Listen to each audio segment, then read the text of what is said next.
If I was to pick one out of the bunch to be the winner, it's going to be the Ultratac K18. No questions asked.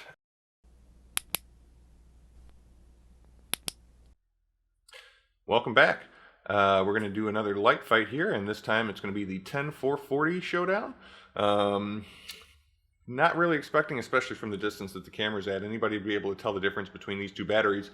But people who do know will know that one of these is just a regular old Energizer alkaline AAA, rated at about 1,000 milliamps, and I believe it's a 1.5 volt output. While the other one over here is a PK cell 3.7 volt, 550 milliamp, 350 milliamp hour battery. One's lithium ion, the PK cell, and the other one's just, standard alkaline. So the major difference there is that output factor, and you'll be able to tell the difference in what is capable with a flashlight, whether it's using a AAA or a 10-440. For that, I got a handful of flashlights here.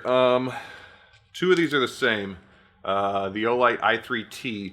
The black one has the PK cell 10-440 in it. The titanium one has the regular old alkaline Energizer in it. We've also got a Manker E02 Mark II in sand with a neutral white SST20 emitter, and the Ultratac K18. These two are also running the same 10-440 PK cell battery. I just wanted to do a showdown of 3 flashlights running the 10-440, and then also a showdown of one of the flashlights running each different battery type.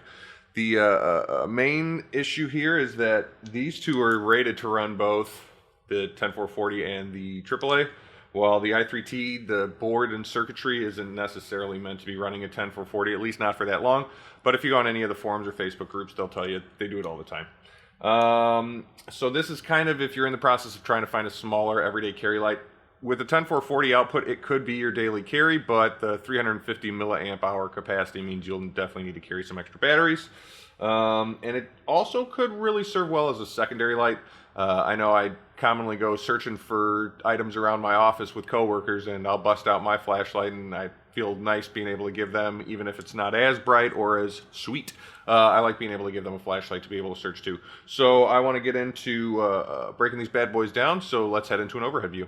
I have put together some spec sheets with all the 3 flashlights in comparison, which you're looking at now.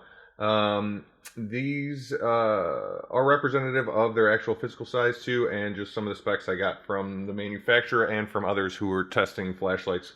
Again, the i3T is not rated for 10-440s. That's why we've got this little asterisk for unofficial on the candela, the lumen, and the beam distance rating. But roughly speaking, it's about 79 meter beam distance. I don't know why I didn't just round up to 80. You're not getting it, all right? You get 79. 1600 candela, about 550 lumens on high and 50 lumens on low. So again, if you start running a 10-440, you really don't have a moonlight mode per se. Still IPX rated, still the same drop, still the same weight, and I believe the OLIGHT is the weight with the battery. I didn't actually put them on a scale. This is just from the manufacturer, so I'll put them on a scale later and update that accordingly. The measurements are 89 millimeters in length, 15 millimeter diameter, and 15 millimeter width. So the Ultratac has a little bit longer of a throw, a little bit more candela output than the i3T. 370 lumen high, 9 lumen low mode, and that's with the 10-440. IPX rated, just the same. They're all about the same for drop rating. 16 grams, again, I believe that's without battery. 77 millimeter length, so it is the middle as far as size goes. Excuse me. It's also a little skinnier head and skinnier body. And then you got the Manker, who's got some interesting measurements because it's one of those 90-degree heads. But it's got a 72 meter throw, 1300 candela. So it's definitely not as far of a distance, and I think that's partially because of the diffuser material. I forget what it's called, but it looks like that corrugated stuff you'd have on the fluorescent lights in your office. And corrugated is probably not the right word either. Anyway, it does have a 420 lumen output and a 5 lumen on low mode. IPX rated 2 meter drop instead of the 1.5. 21 grams just over. 73 meters in length, so it is kind of the shortest, but it's got like this weird oblong shape. Let's get into those specs with the AAA. And so these are official from OLIGHT for the i3T. It is 60 meters of throw, 900 candela, 180 high, 5 lumen low. All of them are IPX8 still, all the rest of that thing's the same. I don't have any AAA ratings from Ultratac for theirs. AAA ratings on the Manker are the 55 meter throw, 730 candela, 220 high, and 1 lumen low moonlight mode. So let's get into some physical aspects of these bad boys. I do have a rose gold clip from the red I3T on mine. I kind of just mess around with those. But they all almost feel like the same weight. You could definitely tell the Ultratac's the lightest. I'll throw them all on a scale and I'll give you the actual measurements of what they weigh. But again, I'd understand if no one could tell the difference just by quickly looking at the batteries, because those two definitely almost look exactly the same. Okay, so the Ultratac, this bad boy will come in a few different options: stainless, brass, and the black that you see here. One of the aspects that I really like about the Manker is it is a magnetic base, so that's one of the things that this has that the others don't, and it's got the 90-degree head, so it kind of makes an interesting pocket light. And or I don't know, if you work, like I'm an IT guy, so I work in server racks every now and again, and I could now use this to magnetize to the inside of the rack or one of the doors or whatever. The Manker also has the option of a cool white or a neutral white emitter, so that's really good if you care about high CRI. You could get it and you're not paying anything extra. At least you weren't on Amazon when I bought mine. And it also has several body color options like sand, red, green. This is sand apparently. I don't know, I'd kind of call it like a flat desert earth, maybe metallic. And then the I3T. Now this one again is not necessarily rated for 10440 batteries, so use at your own caution. You may end up your mileage may vary and you may end up, you know, burning out your light.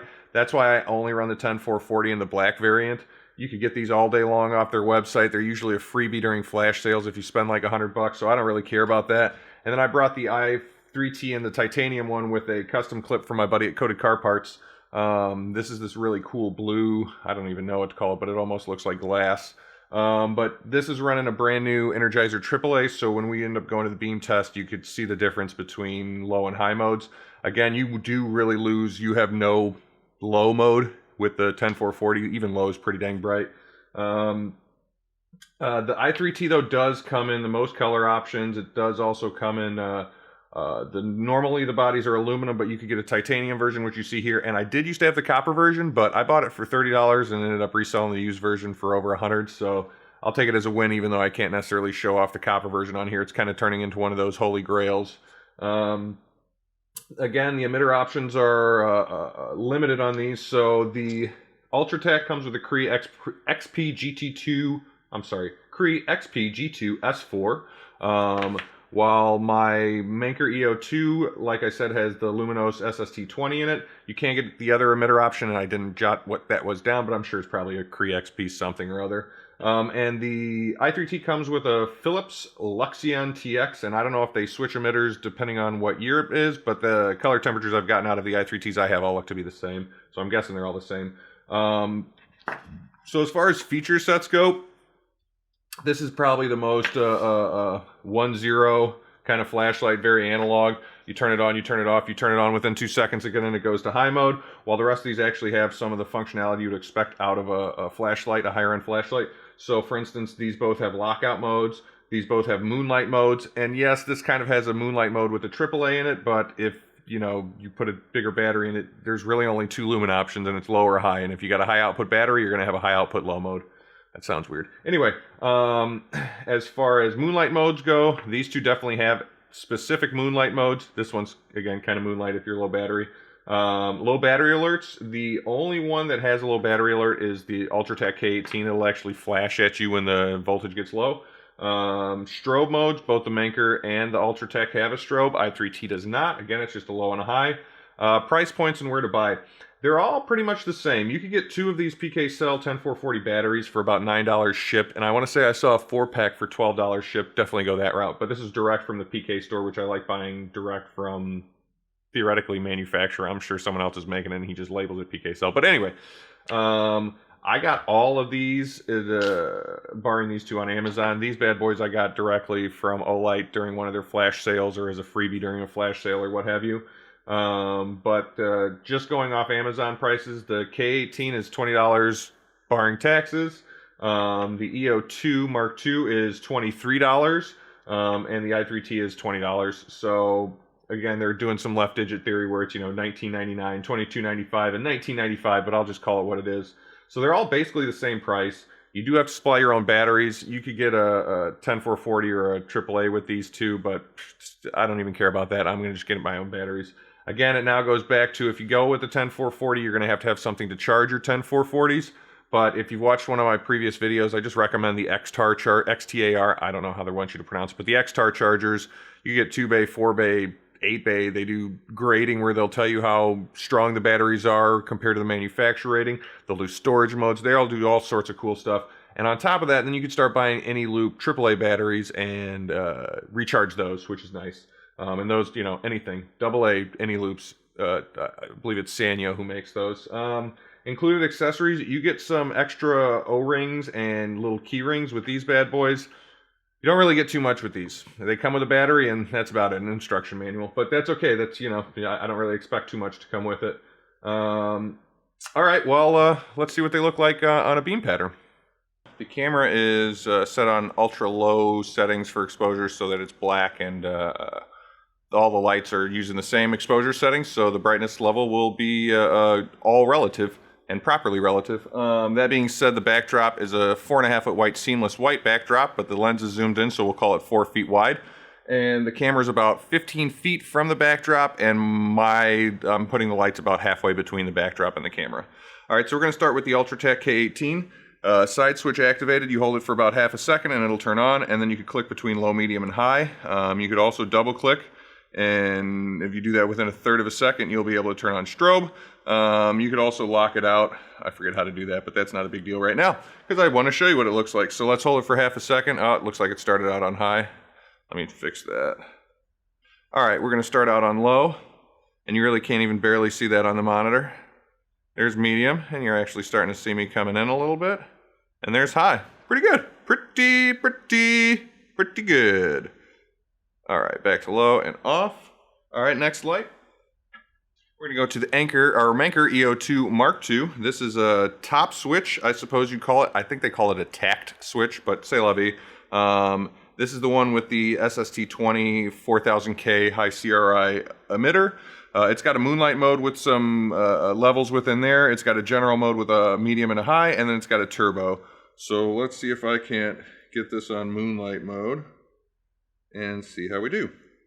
All right, so moonlight mode. Barely even showing up on the monitor, and I'm just going to hold to adjust through moonlight mode and let you see it as it elevates and scales through the levels. Okay, cool, that's what that is. Let's turn it off. And now we're going to single click instead of hold it to get to general mode. But that's high. Yep, there's medium, there's high, there's medium, there's high. Okay, cool. And from here, if I double click, it's turbo. See, that doesn't look like turbo to me. That just looks like it's still medium or high. Oh no, that is turbo. Okay, cool, not bad. Maybe it's just the fact that it's 4000 Kelvin. It doesn't look as bright per se, and it's definitely got more flood than it's got candela, so that's probably part of it too. All right. Next light we're going to do is the OLIGHT I3T, and we're going to do 2 of these. The first one I'm going to do is the 10440, then I'm going to do the AAA light, and then I'm going to have them back and forth so you can see how much better it is with the 10440 over the AAA if you're looking for high output. So there's low, and you can already see it. And there is high. It is bad. All right, now let's switch to the AAA. You can't even see the 5 lumen mode. And the high kind of looks like low. See, there's low on the 10440. There's high on the AAA. There's high on the 10440. There's high on the AAA. So it's almost as if the low mode equals the high mode.